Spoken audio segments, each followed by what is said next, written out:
बार की बात है, एक गांव में तारा और राजू दो बच्चे रहते थे।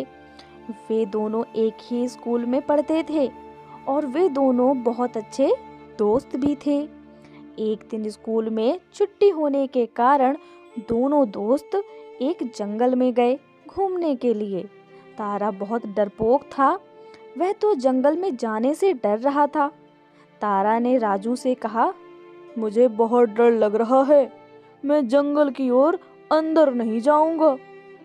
तारा की ये बात सुन के राजू हंसने लगा और कहा, डर किस बात का, मैं तुम्हारे साथ हूं ना, चलो मेरे साथ जंगल की ओर चलो। जाते जाते राजू ने देखा एक भालू उनकी तरफ चलते हुए चला आ रहा है। राजू बहुत होशियार और चालाक था। उसने भालू को देखते ही जाकर एक पेड़ में बैठ गया।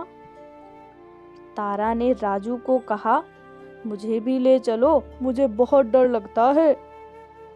लेकिन राजू ने तारा की कोई बात नहीं सुनी और वह पेड़ में अकेले ही जाकर बैठ गया। भालू उसकी तरफ चला आ रहा था, यानी कि भालू तारा की तरफ चला आ रहा था और तारा को कुछ भी नहीं सुझा रहा था कि वो क्या करे। तभी तारा को एक बात याद आई। स्कूल में शिक्षक ने उसे बताया था, भालू कभी भी मरे हुए इंसान को नहीं खाता। तारा उस बात को याद करके अपनी सांस रोकने के लिए थोड़ा सा ढोंग करके वहीं सो गया कुछ मिनट के लिए।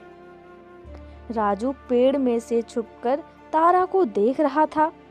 उसने देखा भालू धीरे धीरे तारा के पास आकर उसे सूंघने लगा। फिर कुछ मिनट के बाद भालू उसे मरे हुआ आदमी समझकर वहां से चला गया। राजू ये सब पेड़ के ऊपर से छुपकर देख रहा था। भालू के जाने के बाद राजू पेड़ से नीचे उतरा और उसने अपने दोस्त तारा से पूछा, दोस्त मुझे ये बताओ, तुम्हारे कान पे भालू क्या कह रहा था? राजू की बात सुनकर तारा हंसा और उसने बताया कि भालू ने मेरे कान पे कहा, तुम्हारे जैसे दोस्त से दूर रहना चाहिए जो मुसीबत में छोड़कर चले जाते हैं।